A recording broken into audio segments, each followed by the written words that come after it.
This is a go-kart on a go-kart race course.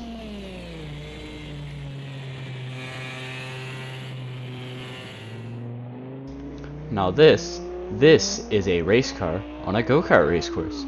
Seems a little big for the race course, doesn't it? This is a go-kart on a proper race course.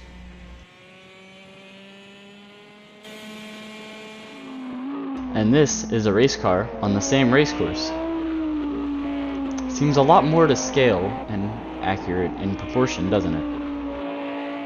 In today's video we are going to be driving a go-kart on a proper race course and a race car on a go-kart course. Enjoy!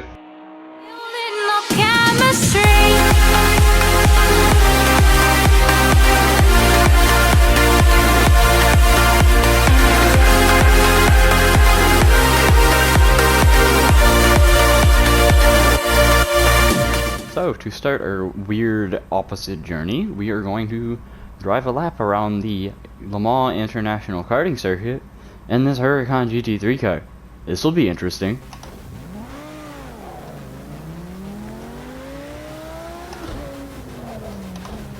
This is very out of okay. Oh my, this car does not have a turning radius for this. And then brake again. Every one of these straights. This used to be fast. It's like each one of these straights was super long in a go-kart. Now that I'm in a race car, oh my. Oh, and we're turning again. Now we're going left.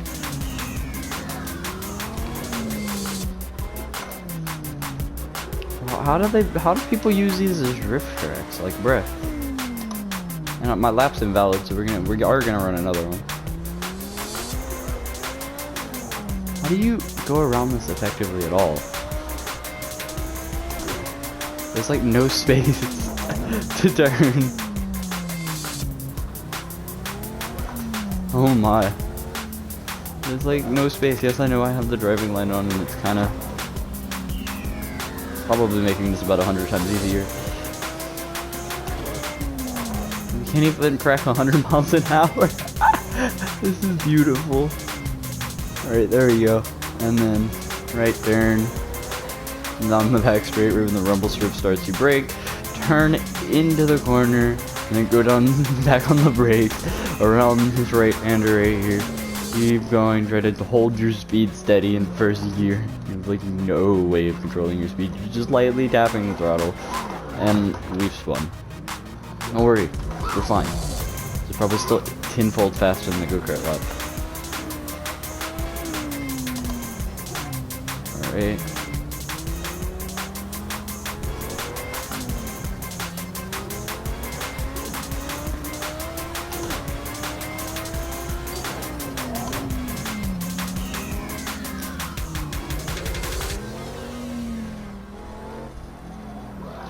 And oh my, I'm being quiet because like it's really hard to stay on the race course. That's pretty much it for this little go-kart track thing. It's really tight. Not a lot that you can do. It's a go-kart track with a race car on it. That's about it for that. Okay, so now that we have experienced the torture that is a GT3 car and a kart track, which is way too small for a GT3 car, let's drive the go-kart on the track big enough for a GT3 car. This isn't a car track that's usually driven with GT3 cars because it's a really short track. It takes about 35 seconds for the GT3 car to lap it. But I chose this track because the go-kart will take at least a minute and a half to lap this track for sure. So let's go zooming. So now that we have an excess of space for the go-kart, hopefully I don't screw up any of my steering inputs this time. Now aside from the fact that the track surface isn't very well designed for a go-kart, I probably will rarely have to hit the brakes. Like, you have to slow down a little bit, but you're probably never gonna go under 50 miles an hour in a go-kart.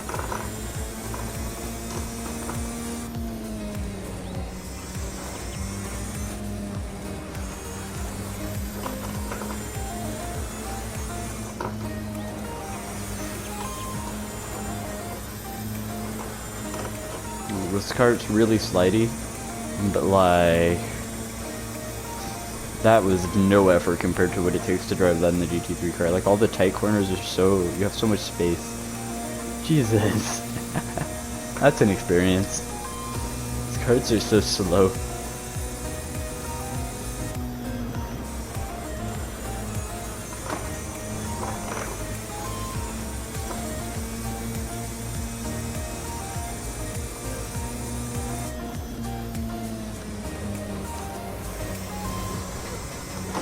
There we go. Alright. Now we're around this corner. Got through that rather effectively. There we go. Cool. I'm about to spin, but we're good. Go-karts are hard to drive. Jesus. So much counter steering involved when you're on asphalt.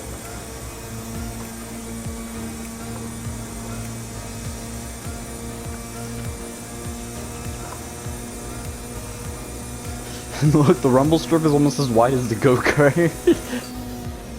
Alright, well that was a fun experience. Go-kart on a racetrack. The racetrack's kind of big. But I feel like this racetrack wouldn't be terrible for a go-kart of this speed to just cruise around. To actually have a race with.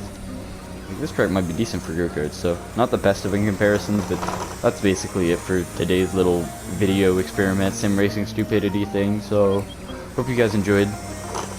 And this is your boy, Ricey Boy, signing off.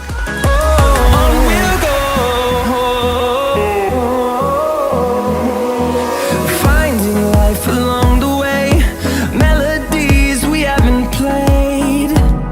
No, I don't want no rest. Echoing around these walls, fighting to create a song. I don't wanna miss a beat.